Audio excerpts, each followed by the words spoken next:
This is a lecture on the independent samples t-test. Often in psychology, we're going to be interested in comparing more than one group. We're going to be interested in looking how two groups differ, not whether a group differs from a prescribed value, a mean, central tendency, those sorts of things.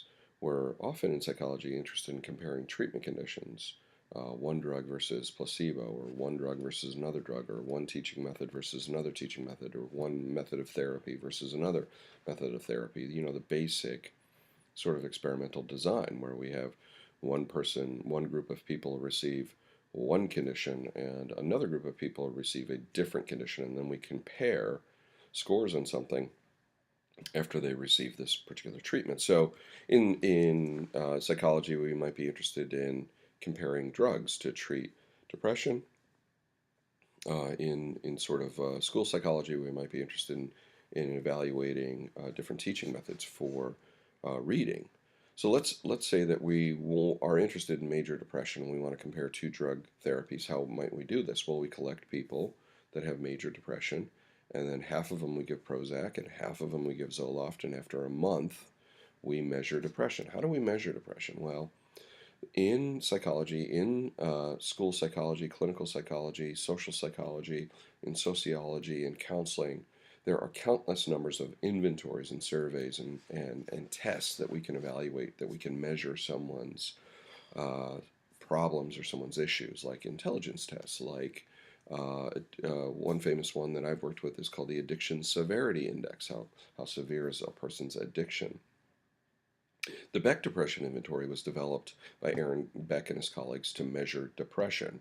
And an inventory is just a series of questions that are answered by the patient or the patient's doctor or the patient's family or the client's loved ones, if you will.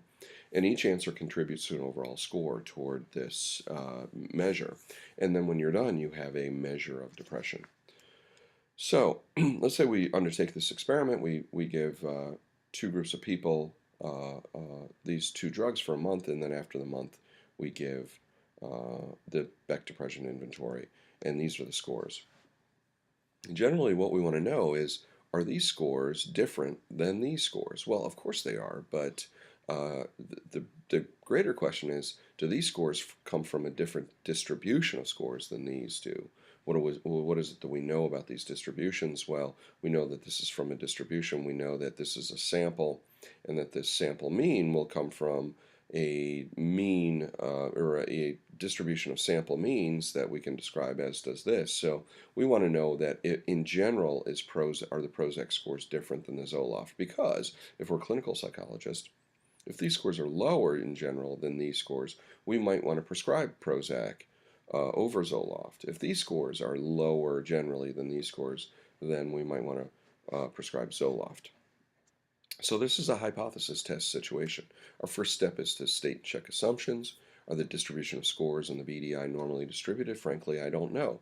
Do we have a large enough n such that the sampling distribution of the sample mean will be normally distributed? The central limit theorem comes into play. Yes, that's probably true. We have an n of 16 that's large enough. Do we know sigma? No, we have no idea about the population standard deviation, so we're going to have to deal with that. Do we have interval level data, or ratio level data? Probably. This is a good inventory, a good test. It probably has the equal intervals property, so we're good to go there. Do we have an independent random sample? Well, I hope so. Yes, we'll assume for the time being that we have an independent random sample. Step 2 in our hypothesis test is to to generate a null and alternative hypothesis. The null is given with the symbol H sub O. It generally states no change, no difference, no effect. The null is no. There's no difference between these two. There's no change if I went from one to the other. So we state that mathematically. We can state it in words, and that is that the effectiveness of Prozac and Zoloft are the same. They're not different, is another way of saying that they're same, right? We can state that mathematically by just saying the mean of the first group will equal the mean of the second group. Mathematically, we can rearrange this so that we have this, we can state it this way, but essentially these are all the same way of stating the same thing, and that is that Prozac and Zoloft are not different in their effectiveness to treat depression. Our alternative hypothesis, we symbolize H sub A, and it's going to be about the same population parameters as the null hypothesis. In this case, though, we think that they're different. This is our experimental hypothesis that we're testing. It's stated much more generally, and you can see it there. We have to choose a test statistic. In this case, we're interested in means. We have two independent samples, and we don't know the population standard deviation. What do we do? What sampling distribution are we going to look at?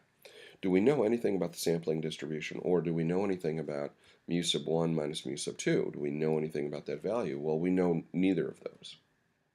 So, do we know anything about the mean of the first group minus the mean of the second group? Well, we could actually calculate that if we wanted to. We could actually calculate this term. We have a sample mean. We have a sample in which we can compute a mean. We have a sample in which we can compute a mean. So since we don't know anything about the population means, we'll concentrate on this. And it turns out that the sampling distribution of M1 minus M2 we know a lot about. We know, for example, that the mean of that sampling distribution is equal to the mean of the sampling distribution of mu1 minus mu2. We know when the two populations have the same variance, then the standard deviation of the sampling distribution will be equal to this term, and the central limit theorem holds. It turns out that this sampling distribution will be normal with a large enough sample size, and it doesn't matter what the underlying distribution of scores looks like. So we have some three facts that we might be able to use. So if we knew sigma, we could transform the statistic M1 minus M2 to a z-score and use table A. But we don't know sigma, right? That was part of the stating of the assumptions is right here. We don't know sigma. So what do? We have a measure. We could determine the standard deviation of the first group. We could determine the standard deviation of the second group. Could we use them as an estimate of sigma? And they are estimates of sigma. In fact, they're unbiased estimates of sigma if we calculate. Both of them are. So can we combine this information? Can we use this information to estimate sigma?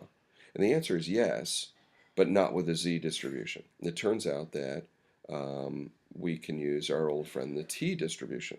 It turns out that the difference in sample means divided by the estimated standard error of the mean is distributed as a t. That is to say that if we subtract one mean minus a second sample mean and divide it by an estimated standard error term, that will be distributed as a t statistic. So we're going to be using the t distribution. The estimate of the standard error, you can see, looks very much like this term here, except we've replaced sigma with an s. So what we have is we have this estimated standard error. Here's the formula for it. I know it looks sort of difficult. It looks sort of cheesy to compute, but if we break it out, it actually winds up being pretty straightforward to compute. This is the variance of the first sample. This is the variance of the second sample. S squared, right, is variance. S squared sub 1 means variance of the first sample. S squared sub 2 means variance of the second sample. Variance we can calculate easily, var.s. var.s, we can just plug them into Excel and calculate them.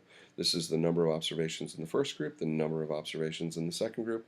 So we just calculate this term we called S squared sub p by multiplying the variances by their number of observations minus 1 divided by the total number of observations minus 2. So what I need to say, though, now is that I've slipped something by you. I tricked you into believing something that wasn't true so far, or that I was a little devious. And that was when I talked about the features of the sampling distribution of the differences in two sample means. In the second three of the three facts of this sampling distribution, I put in this little statement: when the two populations have the same variance. Do we know whether the populations have the same variance? We don't really. In fact, this is a new assumption that we have to acknowledge in our hypothesis test. we have to go back and make what we call now the homogeneity of variance assumption, and that is we have to either ask the question, are the variances of the two populations equal, or assume that they are so. It turns out that yes, we don't know, but we'll assume they are. But can we check this out? If we say, are the variances of the two populations equal? How might we check out whether the variances of the two populations are equal? Well, we have sample variances of the two populations. Could we check them?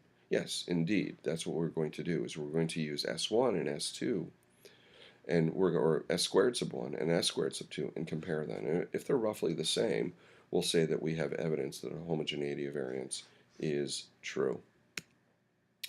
Back to the estimated standard error, though, I want you to look at this formula a little bit more closely, and that is, we call this term pooled variance. Pooled variance is all the variance put together.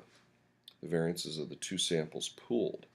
Now, the other thing I want you to look at is this term may start to look familiar. Maybe it does, maybe it doesn't. It's variance times the number of observations minus 1.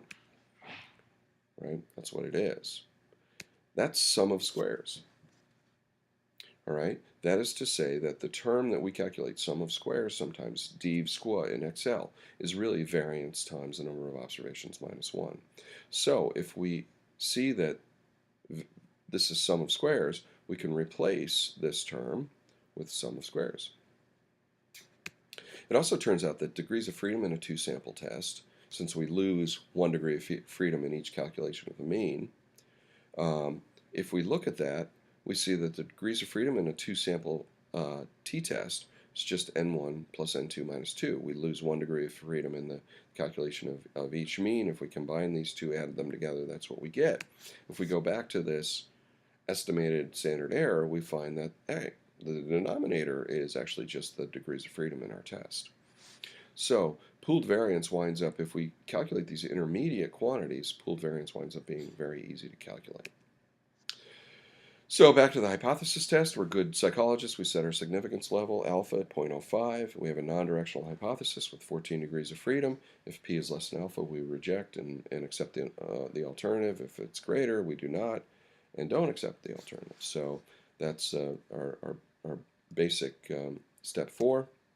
Step 5, we're going to compute the statistic. Of course, I'm going to use Excel to do that. So how do we do this? Well, there's the scores again. I plug in the scores. And what do I compute? I compute count.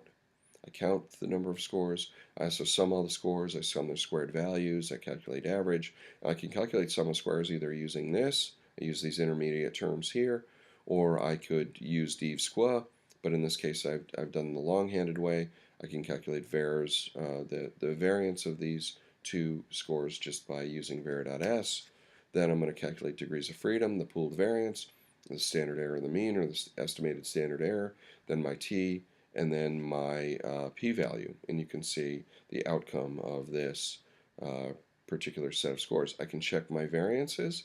Here's the variance of the Prozac group, 27.1. Here's the variance of the Zoloft group, 26.8. These are very close. They differ by a little bit, but they're close enough that we can assume that they have equal variances. Now, with that all being said, we can now draw our conclusions, our step 6. Because p is greater than alpha, we cannot reject the null, and we conclude that we did not find any evidence that Prozac and Zoloft are different in their effectiveness to treat depression. So that's our hypothesis test. That's an introduction to the independent sample t-test. There's a couple other videos I'd like you to watch. I have a few more things to say about independent sample t-test, and we'll talk to you later, and see you soon.